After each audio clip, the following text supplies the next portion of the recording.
Shalom, kita semua percaya bahwa Tuhan kita adalah Tuhan yang baik, amin. Sebentar lagi kita akan memulai ibadah kompak pada pagi hari ini. Tapi sebelumnya kita mau satu dalam doa, mari kita berdoa. Tuhan Yesus, terima kasih Engkau sangat baik ya Tuhan. Kalau kami boleh ibadah kompak pada pagi hari ini ya Tuhan, semua karena anugerah daripada-Mu saja ya Tuhan. Sebentar Tuhan, kita akan memulai ibadah pada pagi hari ini Tuhan. Tuhan sertai, lindungi, jagai semuanya boleh berjalan dengan lancar. Ibadah online ini boleh tersiarkan, nama-Mu saja yang dipermuliakan ya Tuhan. Sebentar kami akan memuji, memuliakan nama-Mu. Tuhan tolong supaya apa yang kami keluarkan dari mulut kami ya Tuhan benar-benar berasal dari hati ya Tuhan. Terima kasih ya Tuhan, terima kasih kami mau memuji, memuliakan nama-Mu. Hanya di dalam nama Tuhan Yesus, haleluya, amin.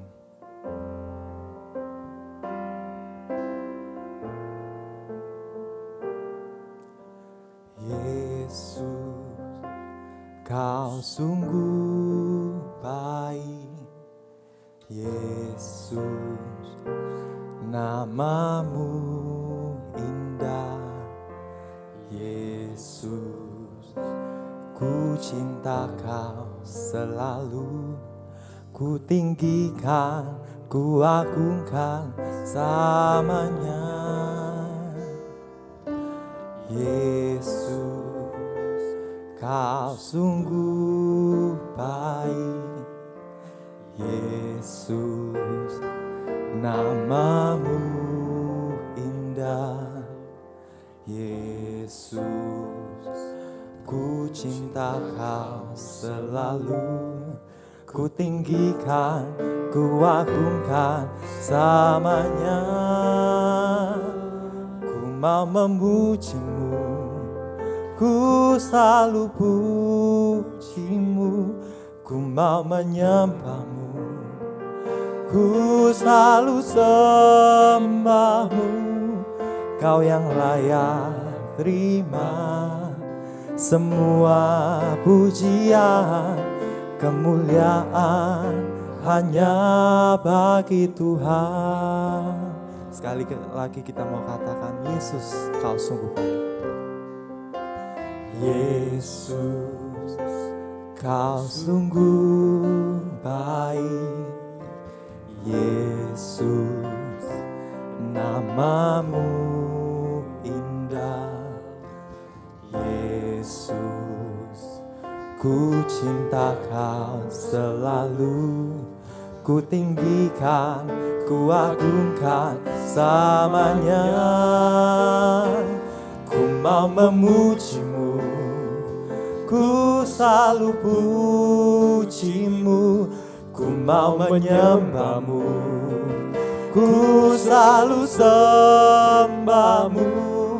Kau yang layak terima semua pujian, kemuliaan hanya bagi Tuhan. Ku mau memuji, ku mau memuji-Mu, ku selalu puji-Mu. Ku mau menyembah-Mu, ku selalu sembah-Mu. Kau yang layak terima semua pujian, kemuliaan hanya bagi Tuhan. Oh, ku mau memuji-Mu, ku selalu puji-Mu. Ku mau menyembah-Mu, ku selalu sembah-Mu. Kau yang layak terima semua pujian, kemuliaan hanya bagi Tuhan. Ku mau memuji, ku mau memuji-Mu, ku selalu puji-Mu. Ku mau menyembah-Mu, ku selalu sembah-Mu. Kau yang layak terima semua pujian, kemuliaan hanya bagi Tuhan. Kau yang layak Tuhan, Kau yang layak terima semua pujian, kemuliaan hanya bagi Tuhan. Kau yang layak Tuhan, Kau yang layak terima semua pujian, kemuliaan hanya bagi Tuhan.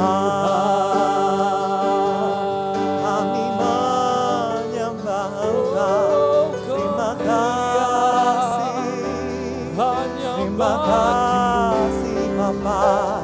Engkau Tuhan kami yang baik, Engkau sungguh baik. Kami bersyukur, kami bersyukur. Haleluya, haleluya. Kami sembah, kami sembah. Terima kasih, terima kasih Yesus. Kami menyembah-Mu, kami menyembah-Mu, kami bersyukur, kami bersyukur Tuhan. Terima kasih, terima kasih. Mengikut Yesus, itulah kesukaan hatiku. Ku lepas semua hakku untuk mengenal kehendak-Nya di hidupku. Mengiring Yesus, itulah kekuatan hidupku. Ku yakin anugerah-Nya mampu jadikanku hamba yang berkenan selalu. Amin. Katakan, semua karena anugerah-Mu hari ini ada. Bukan karena kuatku, namun karena Roh-Mu.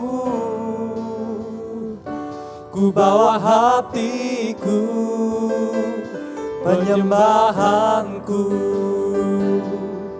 Ku semakin berkurang, Yesus makin bertambah. Mengikut Yesus, itulah kesukaan hatiku. Ku lepas semua hakku untuk menyembah kehendak-Nya di hidupku.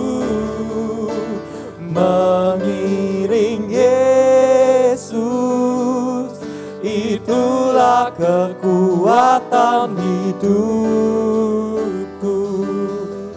Ku yakin anugerah-Nya mampu jadikanku hamba yang berkenan selalu. Mengikut Yesus, itulah kesukaan hatiku. Ku lepas semua hakku untuk mengenal kehendak-Nya di hidupku. Mengiring Yesus, itulah kekuatan hidupku. Ku yakin anugerah-Nya mampu jadikanku hamba yang berkenan selalu.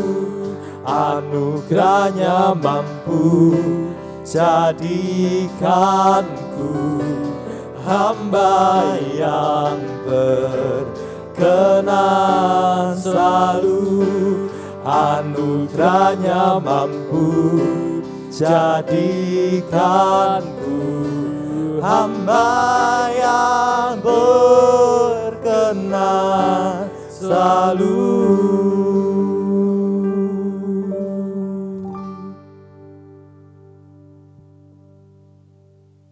Shalom, mari kita mau belajar firman Tuhan bersama. Sebelum kita membahas firman Tuhan, mari kita berdoa terlebih dahulu. Bapa, kami mengucap syukur, terima kasih buat kesempatan kami boleh kembali berkumpul, meskipun melalui udara ini Tuhan, melalui online. Kami boleh bersekutu bersama di hadirat-Mu. Roh Kudus, pimpin hamba-Mu, pimpin kami boleh bersama belajar firman-Mu. Ajar kami Roh Kudus, biar nama-Mu saja dipermuliakan melalui firman-Mu saat ini. Terima kasih dan bersyukur kami siap mendengar firman-Mu. Berikan pewahyuan, pengurapan, pembukaan firman-Mu, rahasia firman-Mu atas setiap dari kami. Dalam nama Tuhan Yesus. Haleluya. Amin. Shalom saudaraku. Mari kita mau belajar firman Tuhan bersama di dalam satu kisah yang sangat terkenal. Satu tokoh Alkitab yang bernama Moses. Saya akan bacakan ayatnya, kita mulai di dalam Keluaran pasalnya yang ke-14 ayat 10 sampai 12. Kisah yang sangat terkenal, yaitu kisah di mana Musa dipakai oleh Tuhan untuk membawa bangsa Israel keluar dari perbudakan Mesir. Dan saat mereka sudah keluar dari Mesir, mereka harus menghadapi yang Laut Merah di hadapan mereka. Dan di belakang mereka ada pasukan Mesir sedang mengejar mereka. Mereka sedang dalam bahaya besar, dan saat itu terjadi ayat ini, ayat di dalam Keluaran 14 ayat 10 sampai 12 ini. Saya bacakan untuk saudara. Ketika Firaun telah dekat, orang Israel menoleh, maka tampaklah orang Mesir bergerak menyusul mereka. Lalu sangat ketakutanlah orang Israel, dan mereka berseru-seru kepada Tuhan. Dan mereka berkata kepada Musa, apakah karena tidak ada kuburan di Mesir, maka engkau membawa kami untuk mati di padang gurun ini?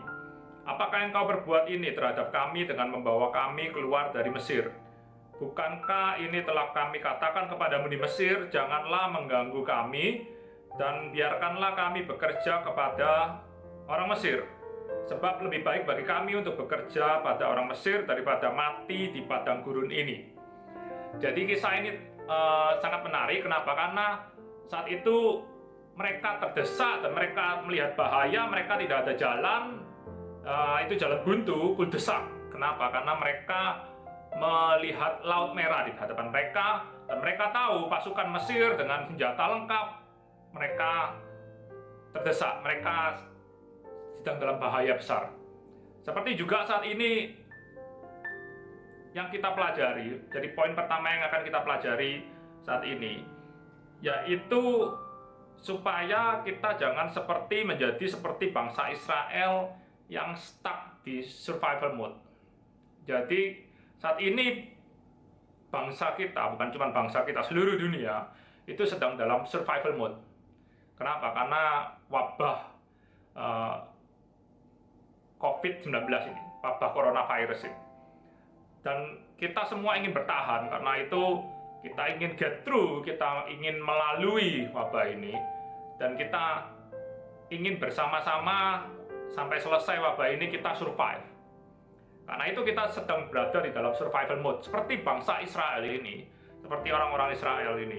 Jadi mereka ingin bertahan sampai mereka komplain dengan Musa. Mereka berkata kepada Musa, kenapa kau bawa kami keluar dari negeri Mesir hanya supaya kami mati di sini? Lebih baik kami di sana, lebih baik kami di bawah perbudakan, tetapi kami masih hidup, kami bisa makan secukupnya, daripada kami di sini, kami merdeka, tetapi kemudian kami mati dibunuh oleh bangsa Mesir, oleh pasukan tentara Mesir. Jadi mereka ingin bertahan dan mereka komplain. mereka bersungut-sungut kepada Musa. Seperti juga kita saat ini, kita bertahan di tengah-tengah pandemi COVID-19, COVID-19 ini. Karena itu kita berada di dalam survival mode. Jadi seperti bangsa Israel, kita juga berada di survival mode. Tetapi kita harus ada perbedaan antara kita dan bangsa Israel. Jadi sudah jelas bahwa di dalam kisah ini mereka bersungut-sungut, mereka komplain, mereka tidak suka dengan keadaan mereka. Dan kita sebagai orang percaya, kita harus punya sikap yang berbeda, kita harus punya sesuatu yang berbeda dengan bangsa Mesir ini. Kenapa? Bangsa Israel maksud saya. Kenapa cerita ini ada? Supaya kita bisa belajar dari kisah ini, kisah bangsa Israel ini. Jadi bangsa Israel melalui, kita sudah tahu ceritanya, mereka get through, mereka melalui Laut Merah. Akhirnya Tuhan membelah Laut Merah itu melalui tongkat Musa. Dan tetapi setelah mereka melaluinya, mereka berputar-putar di padang gurun. Mereka berputar-putar di padang belantara selama 40 tahun. Jadi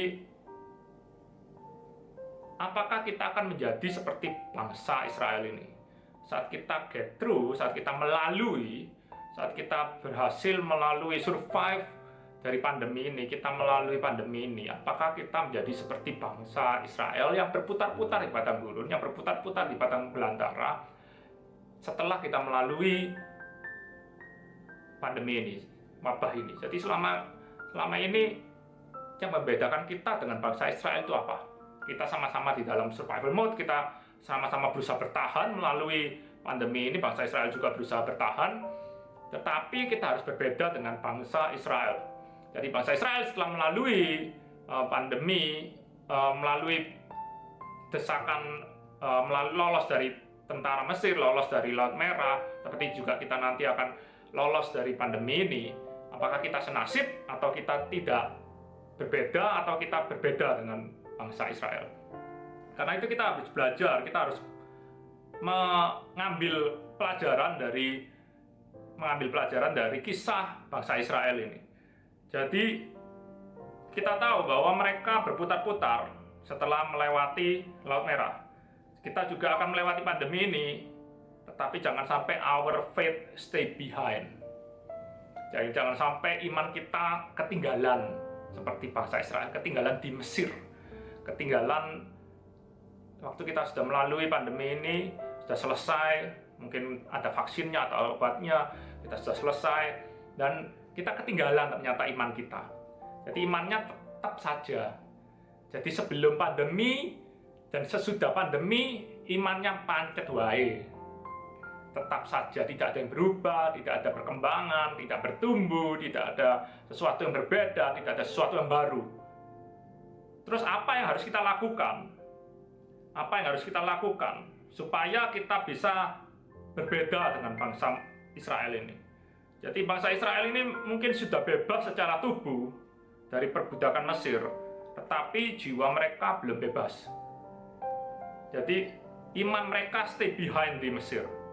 Ternyata lebih mudah mengeluarkan bangsa Israel dari Mesir daripada mengeluarkan Mesir dari hati bangsa Israel. Saya ulangi, ternyata lebih mudah mengeluarkan bangsa Israel dari Mesir daripada mengeluarkan Mesir dari hati orang Israel. Karena itu kita mau belajar poin yang pertama, supaya kita berkembang, supaya kita setelah melalui pandemi ini kita nggak stay behind, iman kita nggak stay behind. Kita mesti punya namanya visi, kita punya namanya pandangan ke depan, beyond the pandemic. Jadi melalui pandangan visi setelah pandemi ini, kita harus punya visi, karena firman Tuhan katakan the people perish, tanpa vision. Without the vision, the people perish. Jadi tanpa visi, umat Tuhan binasa. Karena itu kita mengambil pelajaran bahwa kita perlu namanya visi ini. Saya akan ceritakan satu cerita menarik dari seorang bernama Albert Einstein. Kita tahu semua orang ini terkenal, ahli fisika dunia, Dan suatu saat ia di Tokyo, ia ada di Tokyo dan ia menginap di satu hotel namanya Hotel Imperial, dan ia saat itu memenangkan hadiah Nobel di bidang fisika. Dan ia saat itu ada seorang bellboy, anak muda yang bertugas membawa pesan. Itu zaman itu belum ada cellphone, zaman itu masih berbeda dengan zaman kita sekarang, jadi tidak ada cellphone. Dan saat itu bellboy ini mendapat message dari telegram dan membawa pesan itu kepada Albert Einstein. Diketok pintunya kamarnya dan Albert Einstein keluar, dan bellboy ini memberi pesan ini bahwa Albert Einstein memenangkan hadiah Nobel. Dan yang menarik, karena kan orang Amerika itu punya kebiasaan memberi tip. Jadi Albert Einstein ini lama tinggal di Amerika dan dia ingin memberi tip, dan saat itu dia nggak punya uang kecil, ia nggak punya uang cash, dan ia memberi pesan note kecil, ditaruh di kertas di hotel ada kertas, dan ada pulpen dan pensil, ditulis pesan, dikatakan ini tip saya, bukan berupa cash untuk kamu, tetapi simpan note ini. Note ini akan berharga lebih dari cuman beberapa sen, atau mungkin $1, atau mungkin $2 yang akan saya berikan sebagai tip. Lebih baik note ini daripada cash. Albert Einstein bilang begitu kepada anak ini, bellboy ini. Yang menarik di note-nya, di pesan di kertas itu, saya akan bacakan di saudara, yaitu a calm and modest life bring more happiness than a pursuit of success combined with a constant restlessness.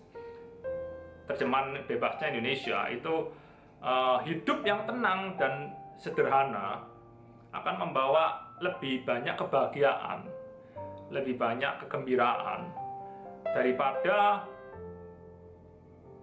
orang-orang yang mengejar sukses tanpa henti, tanpa istirahat. Pesannya singkat, sederhana, dan bellboy ini simpen beneran. Jadi ia simpen, dan saudara tahu oleh bellboy disimpan, benar-benar disimpan sebagai harta keluarga.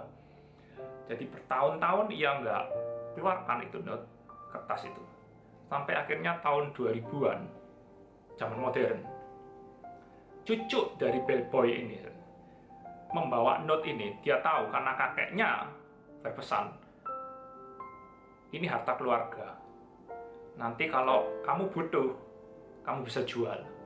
Dan cucu ini puluhan tahun kemudian membawa, sesuai dengan pesan kakeknya, ia membutuhkan uang darurat, dan ia membawa note ini, kertas kecil ini, ke ahli purbakala, ahli sejarah.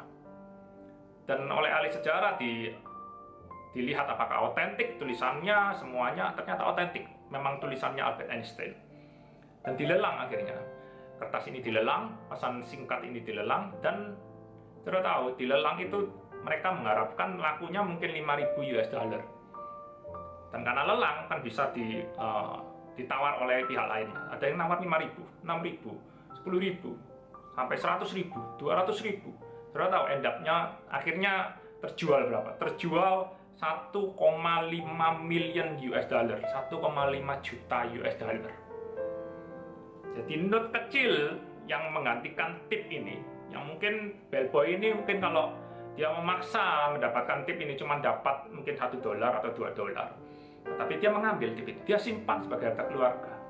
Dia melihat visi ke depan, dia melihat ini akan jadi harta berharga untuk cucu-cucuku, untuk anak cucuku. Ia melihat, Albert Einstein pun dia melihat jauh ke depan, menawarkan note ini, pesan ini akan lebih berharga daripada cuma $1-2. Dan saudara tahu, saat ini, saat kita, pemerintah mengatakan stay at home, betul ya? Jadi kita disuruh tinggal di rumah supaya wabah ini cepat berlalu. Tetapi saat kita punya visi beyond this pandemic, kita melihat jauh setelah pandemi ini berakhir, apakah ada sesuatu yang baru dalam hidup kita? Ini kesempatan kita. Kenapa? Saat kita stay at home, saat kita bersama-sama dalam rumah kita, saudara tahu bahwa kita punya waktu lebih banyak dengan keluarga kita. Kita punya waktu lebih banyak dengan ayah ibu kita. Kita punya waktu lebih banyak dengan saudara kita, dengan keluarga kita. Dan ini saatnya Tuhan mau pakai hidupmu.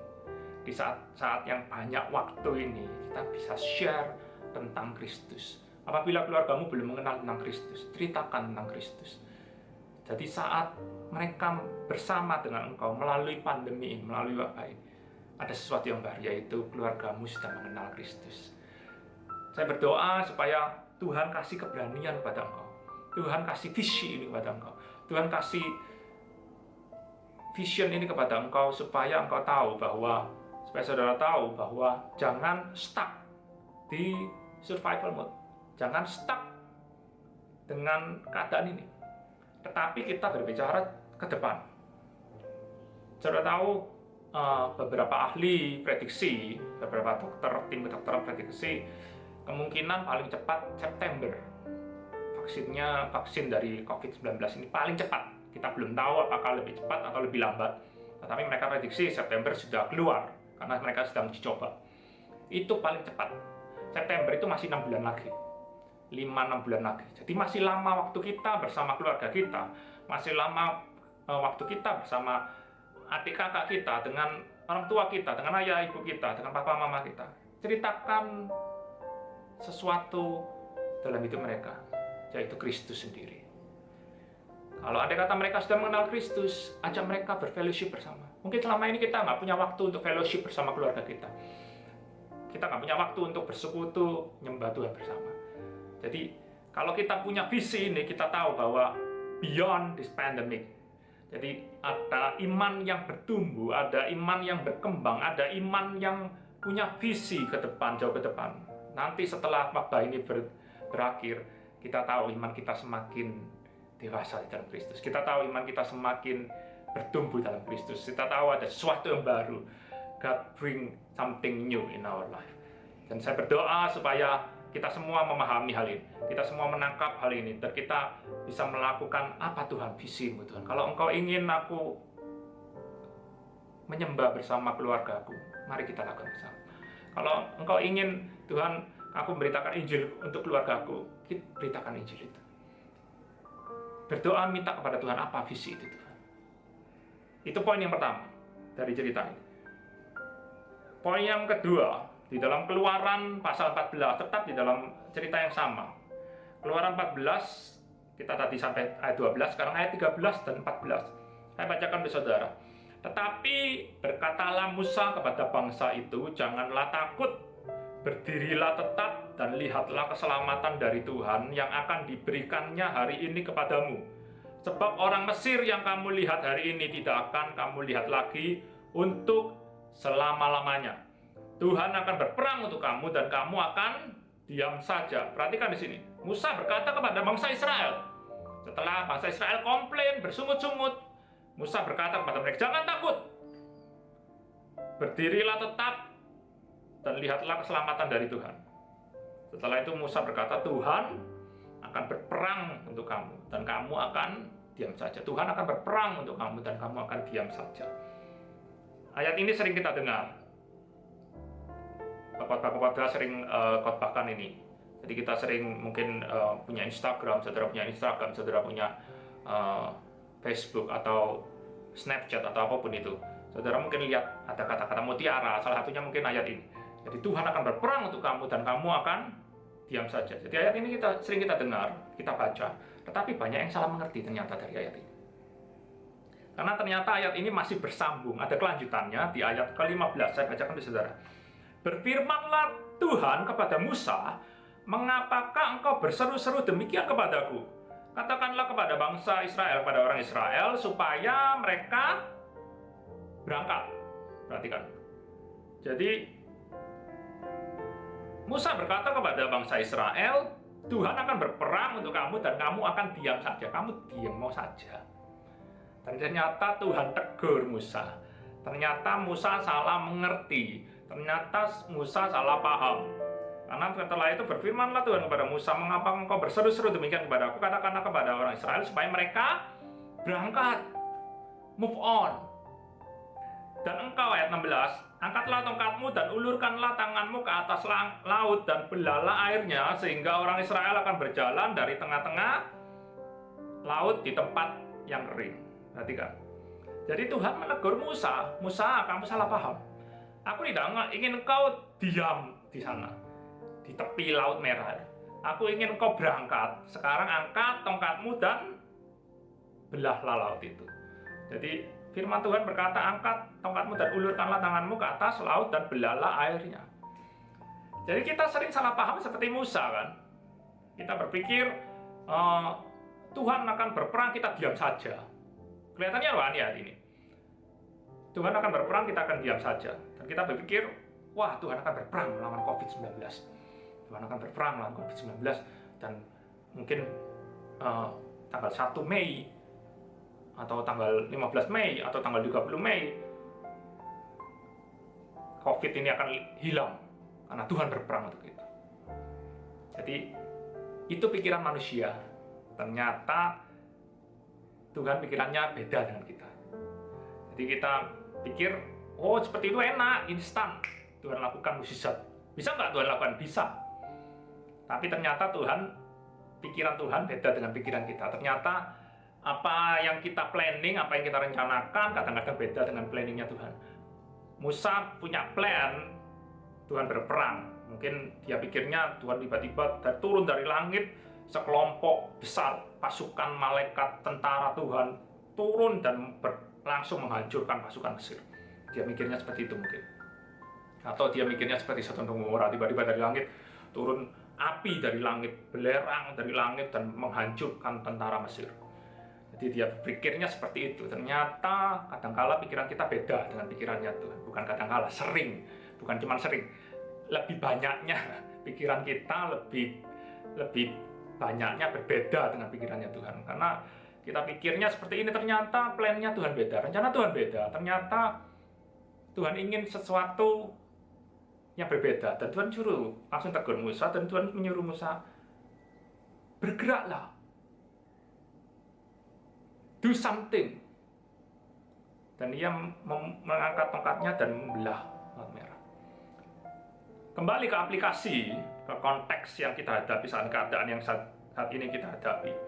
Dalam konteks COVID-19, wabah pandemi COVID-19 ini.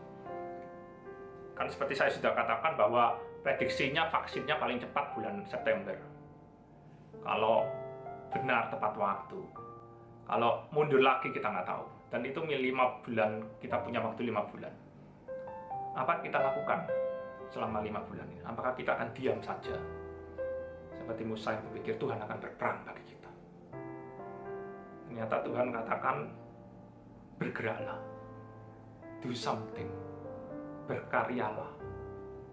Dan ini menegur kita di saat kita stay at home, kita ada di rumah, bahwa kita perlu tahu bahwa Tuhan ingin kita bergerak. Di ayatnya ini dikatakan. Jadi kita tahu bahwa ahli-ahli, dokter-dokter berusaha cari obatnya COVID ini, dan mereka berusaha cari vaksinnya. Vaksinnya sudah ketemu, masih diuji coba. Obat-obatnya masih diuji coba juga. Dan kita tahu dari krisis ini ternyata krisisnya bukan cuma krisis kesehatan. Jadi kemarin saya dapat berita ada obat herbal Cina yang bagus untuk COVID ini, lagi diuji coba juga. Ada bahwa dia punya teman itu manajer, posisinya lebih tinggi dari manajer di satu perusahaan besar di Jakarta, dan dia dirumahkan temannya ini. Dirumahkan, saudara tahu gajinya 80 juta satu bulan. Satu bulan 80 juta, dan dia dirumahkan, dan dia belum kehilangan pekerjaan, masih dirumahkan, tetapi gajinya sudah kehilangan gaji. Jadi gajinya 80 juta nggak ada, dan ternyata ia punya cicilan rumah. Dia terlalu baru beli rumah senilai 3 miliar, dan itu dicicil KPR. Dan ia punya cicilan juga mobil mewah, itu juga dicicil. Saudara tahu mobil mewahnya ingin dijual, 1 bulan cicilannya dia tawarkan untuk over kredit. Jadi saudara tinggal melanjutkan kreditnya. Kalau saudara beli mobil itu 1 bulannya cicilannya 26 juta karena harga mobilnya mahal. Jadi saudara tahu dia terhantam dan ia kelimpungan, keluarganya berantakan karena hal ini. Suami istri berantem, bertengkar terus karena hal ini, karena krisis ini. Dan kita lihat bahwa ternyata krisis ini bukan cuma mengenai orang-orang middle class dan low, tetapi juga middle class and up. Jadi up class juga kena. Dan kita lihat dari cerita ini bahwa kita mesti do something. Sebagai anak-anak muda, do something di keluargamu. Bantu ayahmu, ibumu, bantu orang tuamu. Jangan berdiam diri. Menghadap kepada orang tuamu, kan, tawarkan sesuatu pada mereka. Papa butuh bantuan apa, mama butuh bantuan apa. Kalau mau jualan, mereka mungkin generasi di atas kita. Mereka mungkin bingung dengan jualan online. Mereka mungkin bingung dengan marketing di WhatsApp group atau di mana secara online. Tetapi saudara generasi muda, saudara sudah terbiasa dengan hal itu, dan saudara bisa bantu. Pak, saya bisa jualkan di online. Saya bisa bantu, Pak. Saya bisa bantu marketingnya, saya bisa bantu pemasarannya. Bantu keluargamu, bantu orang tuamu. Jangan berdiam diri, do something. Seperti firman Tuhan katakan kepada bangsa Israel, kepada Musa, berangkatlah. Jangan diam di sana. Berangkatlah, do something, bergeraklah. Karena itu firman Tuhan katakan juga kepada setiap anak muda, kepada setiap saudara, do something, tolonglah keluargamu, do something. Karena krisis ekonomi ini menghantam setiap orang. Kalau mungkin keluargamu baik-baik saja, do something for someone else. Bergeraklah, lakukan sesuatu untuk orang yang lainnya, untuk tetanggamu, untuk keluargamu, untuk temanmu yang mungkin mereka, saudara sudah tahu, mereka mungkin berkekurangan. Mereka, apalagi zaman sekarang, saat ekonomi sudah berhenti seperti ini, ekonomi slow down, jadi sangat lemah. Saudara bisa bantu mereka. Apa yang saudara tawarkan? Saudara nggak perlu ke rumah mereka, saudara bisa telepon mereka, bisa WhatsApp mereka, saudara bisa kontak mereka. Apa yang saya bisa bantu? Karena firman Tuhan katakan di sini, do something. Jadi selain berdoa, kita mesti lakukan sesuatu. Firman Tuhan katakan di dalam Alkitab, berjaga-jagalah dan berdoa. Berjaga-jaga artinya kita melakukan sesuatu dan berdoa. Jadi selain kita mendoakan mereka, that the very least, yang paling setidaknya kita bisa berdoa untuk mereka. Setelah berdoa, kita kontak mereka, apa yang bisa saya bantu. Mungkin saudara nggak ada uang untuk membantu mereka, tetapi saudara punya tenaga, saudara punya ide, saudara bisa do something untuk mereka. Jadi jangan sampai kita di dalam krisis ekonomi, krisis kesehatan ini, ada orang-orang kesulitan ekonomi, mungkin papa mama, keluargamu kesulitan ekonomi, bantu. Jadi kalau dalam keadaan darurat, saudara bisa kontak diakonia gereja. Jadi mungkin tidak ada sembako di rumah saudara, saudara mungkin dalam keadaan sangat darurat, kontak diakonia. Diakonia ada di dalam gereja, di dalam organisasi gereja untuk membantu saudara. Jadi kalau belum darurat, mulai cari peluang, mulai berjualan online. Jadi kita tahu bahwa kita harus bergerak. Dari ayat ini kita sudah jelas bahwa kita harus bergerak. Jadi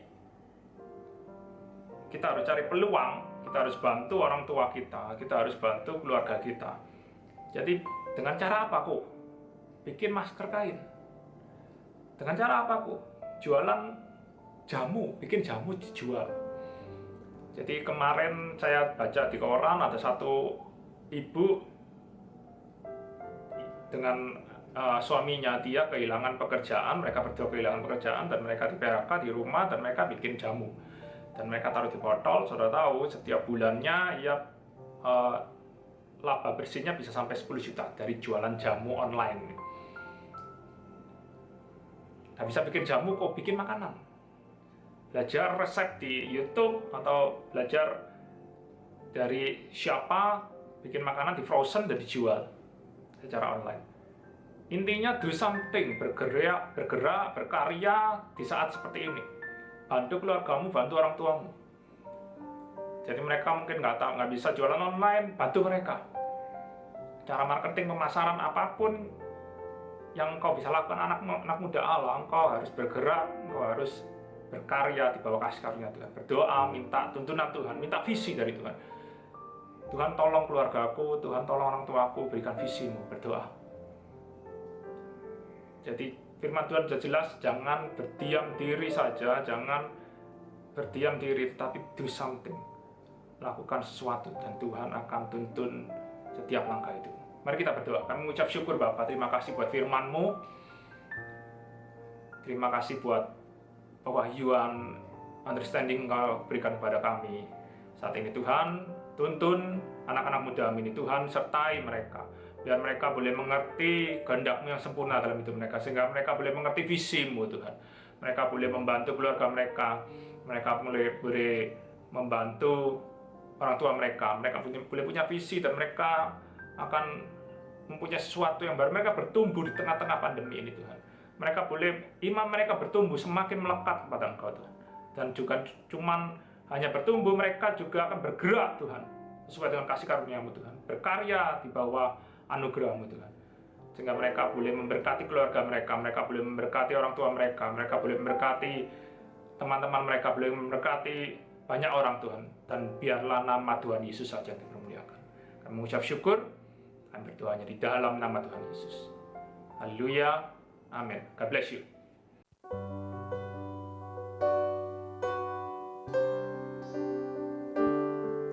Ku perlu Engkau Yesus, haus jiwaku menantikan-Mu. Ku percaya Kau penuh pengharapanku di dalam-Mu. Ku perlu Engkau Yesus, haus jiwaku menantikan-Mu. Ku percaya Kau penuh pengharapanku di dalam-Mu. Yesus, hanya Kau yang ku andalkan, melebihi siapapun juga. Yesus, hanya Kau yang ku percaya di setiap waktu. Tiada lain yang ku andalkan selain Kau, Yesus.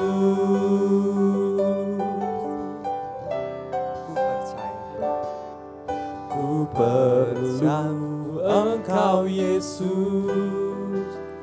haus jiwaku menantikan-Mu. Ku percaya Kau penuh pengharapanku di dalam-Mu. Yesus, hanya Kau yang ku andalkan, melebihi siapapun juga. Yesus, hanya Kau yang ku percaya di setiap waktu.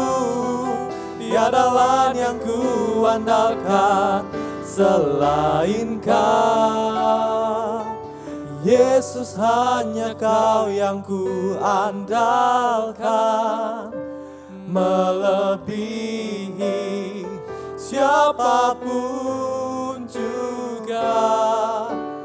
Yesus, hanya Kau yang ku percaya di setiap waktu. Tiada lain yang ku andalkan selain Kau. Yesus, hanya Kau yang ku andalkan, melebihi siapapun juga. Yesus, hanya Kau yang ku percaya. Di setiap waktu tiada lain yang ku andalkan selain Kau. Tiada lain yang ku andalkan selain Kau. Tiada lain yang ku andalkan selain Kau, Yesus.